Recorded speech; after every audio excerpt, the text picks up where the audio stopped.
Ayer me decía un gestor que los bancos centrales están perdiendo la batalla contra la inflación y también la batalla de la comunicación, porque no saben vender una subida de tipos de interés como algo bueno o positivo para la economía. Vamos a acabar la semana peor de lo que hemos empezado. Vamos a comentar enseguida con Fernando Luque, editor jefe de Morningstar, con Guillermo Santos de iCapital. Hola Guillermo, hola Fernando, ¿qué tal? ¿Cómo estáis? Muy buenas tardes. Hola, buenas tardes, Fernando. Enseguida comentamos lo mejor de las mejores jugadas de la semana. Incluso si queréis sacamos el VAR digo con V, no con B, pero podemos poner también el VAR en los mercados, no sé. Se lo transmitiremos a la Comisión Nacional del Mercado de Valores, porque hay algunas cosas que también rechinan en el día de hoy en bolsa. Pero antes, no sé si habéis estado escuchando un poco la entrevista con Óscar Gil, el profesor del máster del IEB, hablando un poco de esa otra cara de la bolsa, las máquinas, los algoritmos, los sistemas de alta frecuencia. Decía Fernando que la mitad de las operaciones bursátiles en Wall Street ya se realizan a través de estos sistemas, lo cual a mí me parece incluso poco, fíjate, parece hasta poco. Sí, lo que pasa es que tienen un gran impacto, ¿no? Por ejemplo, mencionaba en un tuit hace algunos días cuando todo el mundo estaba esperando los resultados de Amazon, creo, es que subió un 15% así de repente, pues fue, digamos, por culpa, entre comillas, de esas máquinas, ¿no?, que están ahí en los mercados, pero la verdad es que yo lo veo desde el lado positivo, es decir, yo prefiero un mercado donde puede haber máquinas, pero donde hay sobre todo liquidez, ¿no? Porque las máquinas también ofrecen esa liquidez al mercado y es algo fundamental para el resto de participantes en los mercados. Un mercado sin liquidez y sin máquinas, pues no voy a decir que sería aburrido, pero lo que necesitan los mercados es sobre todo liquidez, ¿no? Y luego también, para el pequeño inversor o para el asesor financiero, pues yo creo que tiene que tener algo o tomar algo de distancia respecto a estos hechos, ¿no? Es verdad que hay máquinas que intervienen en el mercado, pero yo creo que el inversor particular y el asesor financiero tienen que tener, digamos, un horizonte de inversión muy distinto al de las máquinas, ¿no? E incluso el ser inversor particular o asesor financiero pues puede tener sus ventajas respecto al inversor institucional y profesional que trabaja en los mercados, ¿no? En fin, si quiere podemos hablar de ello. Hombre, para empezar, los inversores particulares no tienen por qué estar comprados o vendidos todos los días. Algo que sí que tienen que hacer los profesionales, que se ganan el trabajo con ello, evidentemente. Guillermo. Pues mira, ahora mismo tenemos la gran ventaja de que los inversores profesionales y los asesores pueden ser tratados de manera directa los pueden tratar de manera directa a los clientes y que desde ese momento el nivel de, vamos a decir, de visión de mercado mejora enormemente. Entonces el cuidado a la hora de realizar las inversiones cambia totalmente. Hay otros aspectos también que favorecen al inversor particular respecto al inversor profesional, y es primero, y eso yo creo que Guillermo lo comentó la semana pasada, el hecho de poder estar en liquidez es una gran ventaja del inversor particular y del asesor financiero. El inversor profesional que gestiona un fondo de renta variable española pues tiene que estar al menos al 75% invertido en acciones españolas, ¿no? Eso es una gran ventaja, el poder decidir el momento de retirar un poco peso de las carteras y estar en liquidez tranquilamente. Eso el inversor institucional no puede hacerlo. Luego también la otra ventaja del inversor particular es que no tiene que seguir necesariamente un benchmark. El inversor institucional, pues por su profesión, tiene que seguir un benchmark porque se mide contra sus competidores y también se mide contra el benchmark. Para un inversor particular, seguir un benchmark, yo sé que hay muchos inversores que lo hacen, que siguen el Standard & Poor's 500 y quieren obtener una rentabilidad similar o superior a ese índice, pero no tiene por qué. El benchmark para un inversor particular o para un asesor financiero que gestiona el dinero de particulares, pues es fijar una determinada rentabilidad que puede ser distinta o muy distinta incluso de benchmark que se utilizan en la industria. Uh-huh. Ahora que habláis del papel del asesor financiero y bueno, pues vosotros en vuestro caso desempeñáis también, no sé si se ha convertido en una profesión de alto riesgo en el sentido de que, claro, yo me imagino también que se os sienta delante un cliente y empieza a preguntaros, ¿Cuánto van a subir los tipos en Estados Unidos? No sé. En Europa tampoco. ¿Ha tocado ya techo la inflación? Tampoco lo sabemos. Un poco, hombre, entiendo que tenéis los recursos, ¿no? La experiencia y el track record necesario un poco para responder a todo ese tipo de preguntas, pero ¿sabéis por dónde voy? No, claro, ahora mismo la gente, yo creo que el desconcierto y el despiste es generalizado, hay una desorientación total por parte de los inversores. Hablo de los inversores más retail, particulares. Un poco, ¿cómo os estáis enfrentando vosotros a esas situaciones, Guillermo?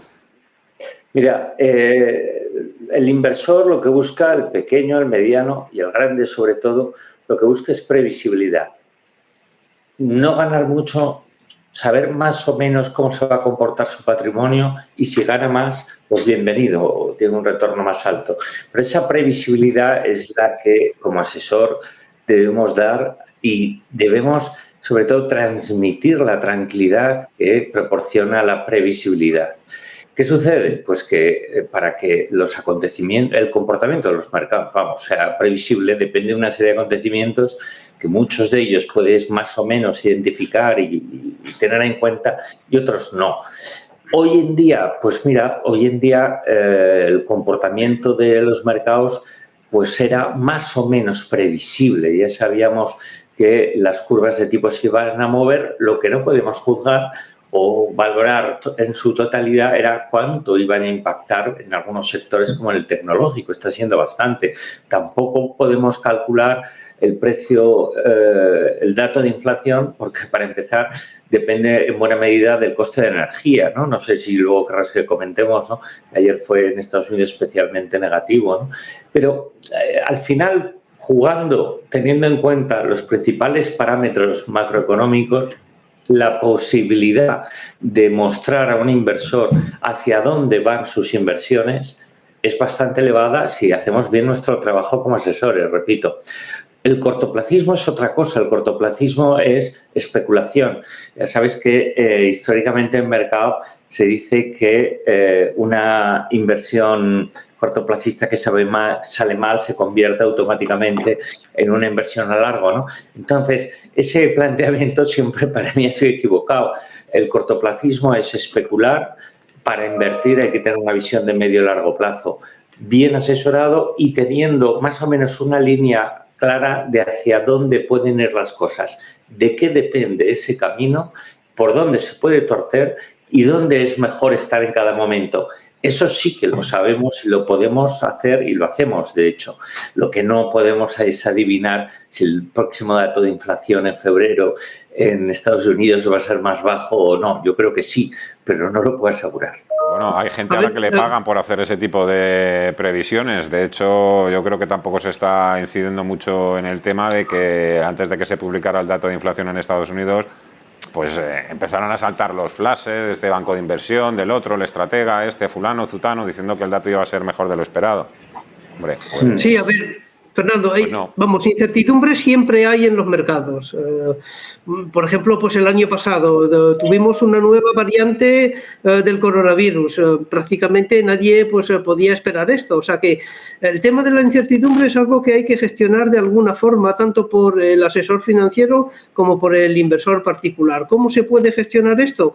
Pues con disciplina. Yo creo que es lo mejor, el mejor antídoto contra la incertidumbre, porque nadie sabe dónde van a estar los tipos de interés a largo plazo de aquí a 6 meses ni la semana que viene, ¿no? Entonces es muy difícil ahí pues intentar correr detrás del mercado, pero sí que podemos tener disciplina y muchas veces esa disciplina nos ayuda a, digamos, a sobrepasar esos baches que hay en el mercado, ¿no? Por ejemplo, a nivel particular, si uno tiene pues un plan de inversión sistemática independientemente de la evolución de los mercados, pues eso a largo plazo siempre ha dado resultados.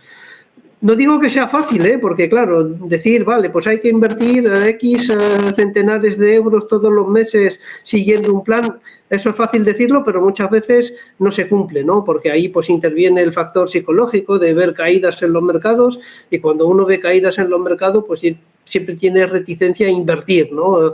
Pero hacer muchas veces lo contrario de lo que nos pide el cuerpo, pues es también otra forma de gestionar esas incertidumbres y sobre todo, lo repito, disciplina. Comentaba todo esto porque vemos que la dispersión y la polarización es cada vez mayor. no solo a nivel de la famosa rotación sectorial, la tecnología, las energéticas, las financieras o las industriales. Lo digo también porque, claro, es que estamos asistiendo también a un carrusel de declaraciones por parte de, sobre todo, la banca de inversión anglosajona, un poco, a mí por lo menos me llama mucho la atención, porque hay bancos de inversión que esperan 7 subidas en los tipos de interés este año y hay otros que esperan 2 o 3, ¿no? Que entonces, claro, esa diferencia, ¿no? Esa brecha entre lo que unos piensan y lo que otros opinan es lo que nos tiene a todos un poco... Que luego da igual si... Bueno, el que quiera colgarse la medalla, no, yo es que dije que iban a ser 4 subidas y han sido 4. Que tampoco es lo importante, ¿no? Pero un poco... Claro, vemos la visión de unos y de otros, está tan polarizada, ¿no? Y es tan extrema, un poco lo que nos tiene tan despistados. Es una visión que se basa en datos. Al final, los que creen que va a haber 5, 6, 7 subidas creen que la inflación va a seguir bastante disparada. Los que creen que va a haber menos creen que la energía no va a seguir subiendo conforme el efecto base vaya quitando datos malos de 2021. En 2022 ese tope de coste de energía va a atemperar el dato general de inflación. Asimismo, creen que el mercado laboral americano va a tener más incorporación, que es uno de los problemas. También creen que los cuellos de botella, las cadenas de suministro, van a ir aflojando y se van a ir normalizando. ¿Todo ello a dónde lleva? Pues que determinados precios, especialmente de materias primas, no solo hablo del petróleo o del gas, también de materias primas agrícolas, como puede ser la soja y otras, pues eso se va a reducir y ello se va a reflejar en un menor dato de inflación y a su vez eso va a provocar que los bancos centrales, en este caso la Reserva Federal, no sea tan agresivas en la subida de tipos. No olvidemos una cosa, la Reserva Federal no le hace ninguna gracia subir los tipos a riesgo de frenar el crecimiento y de meter el país en recesión.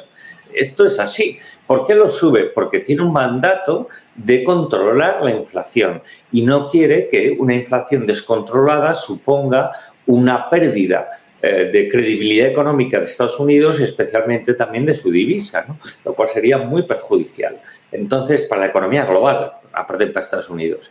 Entonces, tiene que controlar la inflación. Como no tiene certidumbre del comportamiento de estos parámetros que yo comentaba hace un momento, pues da un mensaje, tú lo decías antes, Fernando, que no lo hace bien. Bueno, lo que viene a decir es que, miren ustedes, en función de los datos principales macroeconómicos, especialmente ligados a la inflación, pues vamos a ir hacia un lado o vamos a ir hacia otro. Ahora mismo no podemos aseverarlo. Si la Reserva Federal simplemente dijera, mire usted, solo voy a subir los tipos 3 veces al año, ¿el mercado reaccionaría mejor? Sí, pero estaría incumpliendo el mandato que tiene de control de precios. También tiene el mandato de creación de empleo, ¿no? A diferencia del Banco Central Europeo, pero el número 1 es el control de precios.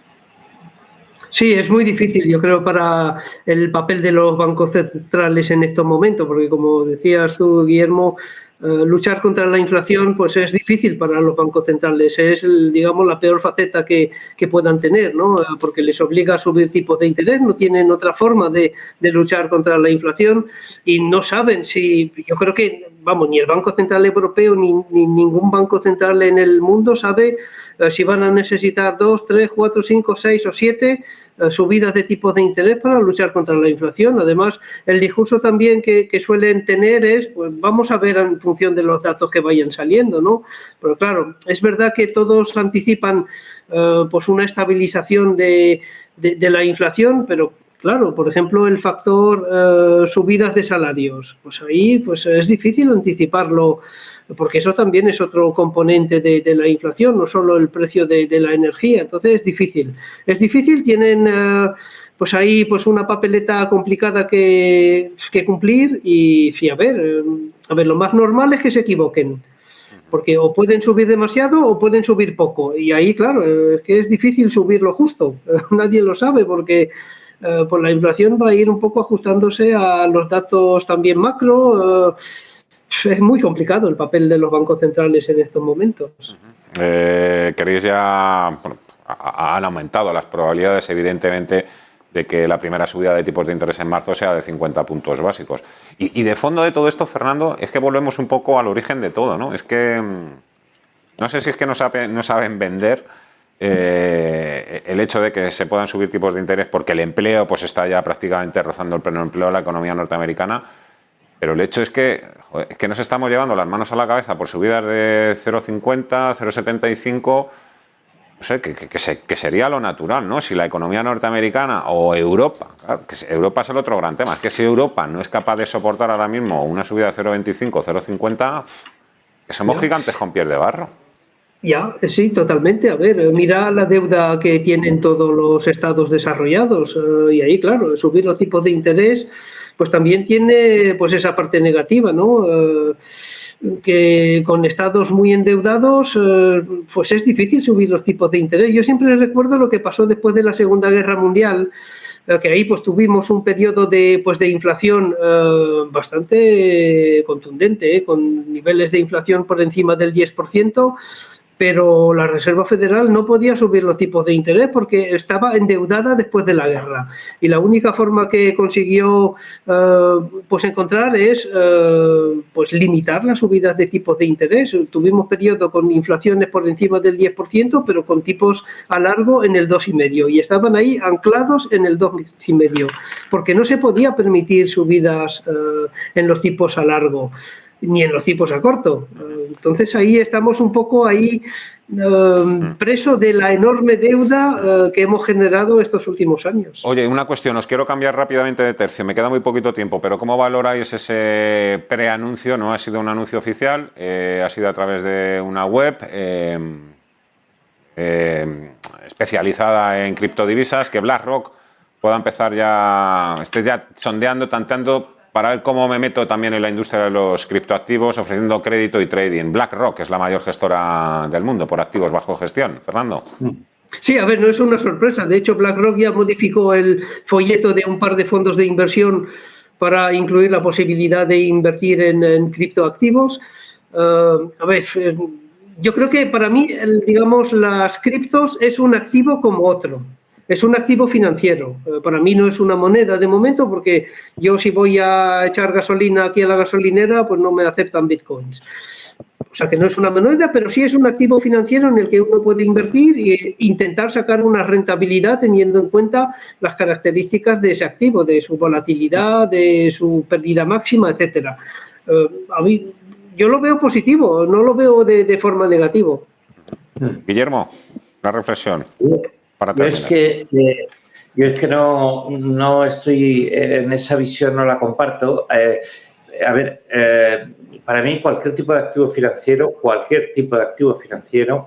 debe tener un sustrato de realidad y de tangibilidad. Entonces me dices, no, hombre, el mercado futuro sobre, sobre el IBEX. Sí, pero es que debajo del IBEX el futuro per se es un título valor, pero debajo del IBEX hay empresas, o sobre materias primas, o sobre... En el caso de las criptomonedas, no hay nada detrás, no hay nada. Hay unos estatutos que han creado unos señores a los cuales nadie les ha encargado, me refiero, ningún Estado, ninguna organización supranacional, el llevar a cabo eso, y han montado un sistema que es bastante lucrativo si lo hacen bien. Por eso hay creo que son unas 100 criptomonedas, atención, y pues está produciendo muchísimo dinero a los creadores, a los intermediarios, a los mineros de las famosas cadenas blockchain. Bien, es una fuente de ingresos. Bien, que BlackRock quiera beneficiarse, como lo hace number one en el mundo, de esa fuente de ingresos, es evidente. Que BlackRock de verdad crea que está invirtiendo en algo que es un activo que tiene, vamos a decir, posibilidad de mantener un comportamiento acorde con su naturaleza. No, porque su naturaleza no existe. No existe, ni es hedge, ni es nada. Las criptomonedas, a mí, yo respeto realmente, de verdad, que estén ahí y que funcionen, pero no tienen un sustrato de ni de previsibilidad, como decíamos hace un momento, ni sobre todo de sustento fiduciario, como sí lo tienen las otras monedas, ¿no? Entonces, para mí, el hecho de que lo haga BlackRock, pues bueno, a los que se dedican al mundo cripto, pues estarán más contentos.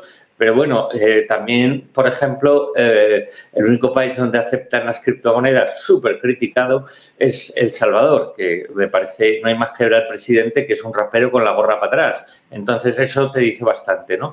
Pero luego, además, esta semana hemos tenido las declaraciones de uno de los principales países asiáticos, la India, donde han expresado sus autoridades monetarias la gran preocupación por el tema de las cripto. Es más, cada vez en Occidente hay más preocupación por el lavado de dinero ligado a las criptomonedas. En fin, hay que hilar muy fino, hay que saber realmente lo que hay, no hay que demonizar, pero tampoco ensalzar una cuestión que además para el inversor menos asesorado puede ser un jardín en el que si entra puede tener bastante complicado salir y si sale saldrá con bastante menos dinero. Formarse y formarse. Guillermo Santos de iCapital y Fernando Luque de Morningstar, como siempre, muchísimas gracias a los dos. Cuidaros mucho. Buen fin de semana. Hasta la próxima semana. Adiós. Gracias. Adiós. Hasta luego. Adiós. Qué mal vamos de tiempo. Venga, pausa y nos vamos a Días de Trading.